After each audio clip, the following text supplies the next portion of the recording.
nějaká benzín. Pokud to běží. No, to mají být nastavený ty kolik vzduchu. Jak to víte, tak to třeba takový spásů. To nevím.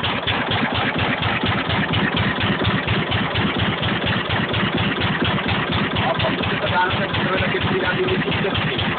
No jasně. To je pak takový bez zátěží to nehodí, no. A ty zátěží ten motor byl spokojený. Ale už tam na té klánky nastane, už to vrací. Jo, to už je dneska. No, to je přepad. No, to je přepad, no.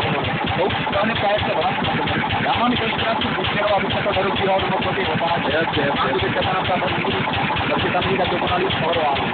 Ani to moc skladujte.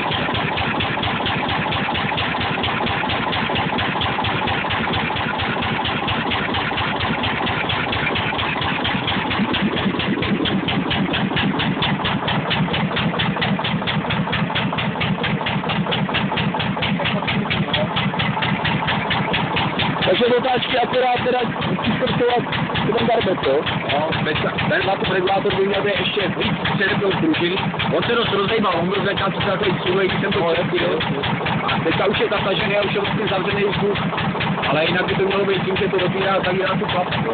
Já když to otevřu, jako když má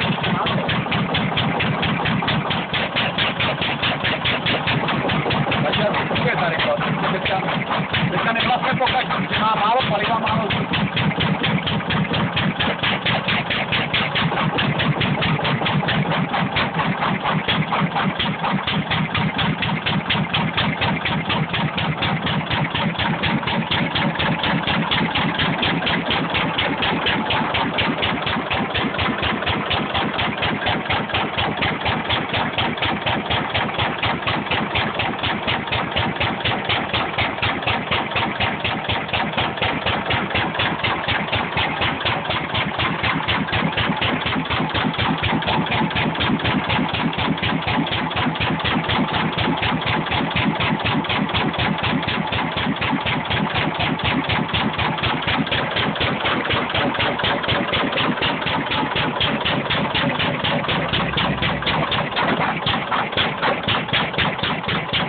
Už jsem pomalu začal být na tak, jo? Já tam si to rádi.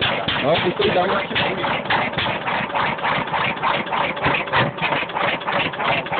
No, jasně, no. No, to netrapte, on se asi nechytne, no. No.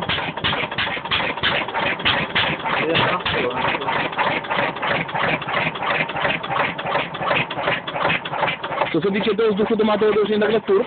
To mám kvůli zpratování, když jsem to pak zapnu na tu naftu a chtěl jsem udržet co nejmenší otáčky, tak jsem to zavřel a jak to bylo málo vzduchu, tak se držel ty otáčky dole. Ano.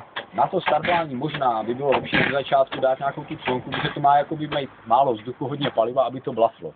Ale já to dělám tak, že tady tu trysku povotočím o 360 stupňů, prostě o jednu otáčku ji úplně otevřu a až to chytne, tak to o půl zavřu a tu mám jenom na půl. A tuhle teda o půl otevřu s tím, že mě tam opravdu teče nafta a když je to ohřátý, říkám, to musí být opravdu plná nádržka toho benzínu, aby se to ohřálo natolik, že pak to jede jenom na tu naftu. Jasně. Ale já nevím, jak velký rozdíl je mezi naftou a tím traktorovým petrolejem, jo? Nevím, jaký to má složení. Jo? Když tomu trošku pomůžete, že dáte malinko benzínu do té nafty, tak si myslím, že by to jako na to blafalo v pohodě. Je ten motor takový klidnější, ten chod, a ten benzín je to takový divočák, on se pak chce hrozně rozbíhat, jo?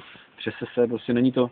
To je fakt jenom na to nastartování jenom zastudená. Když už pak ten motor je teplej, tak se na ten benzín i blbě startuje. Ono se to asi začne rychleji odpařovat. Takže v podstatě na ten start povolíte jenom tuhle jednu trysku. Téhle máte benzín. Ano. Pak 360 o jednu otáčku. Až to chytne, tak to o půl vrátím a já prostě ten karburátor otevřu, mám nastaveno za horní úvratí, když mě klapne. Klapne mě magneto a pak už to chytne, opravdu na první a druhou otáčku. Dneska to trvalo dost dlouho, ale asi fakt tou zimou, jo. A pak hnedka povolím tu naftu, ať tam jde, že zase si myslím, že pak tam se tvoří větší teplota při tom spalování a dřív by se to mělo ohřát. Aha. No ale říkám, někdy se stane, že dojde benzín a začne to bíle hulit a bouchne to třeba jednou za dvě otáčky a prostě ještě to není tak zahřátý, aby to tu naftu spálilo. Jasně. Je to spíš takový jako na ukazování, na hraní.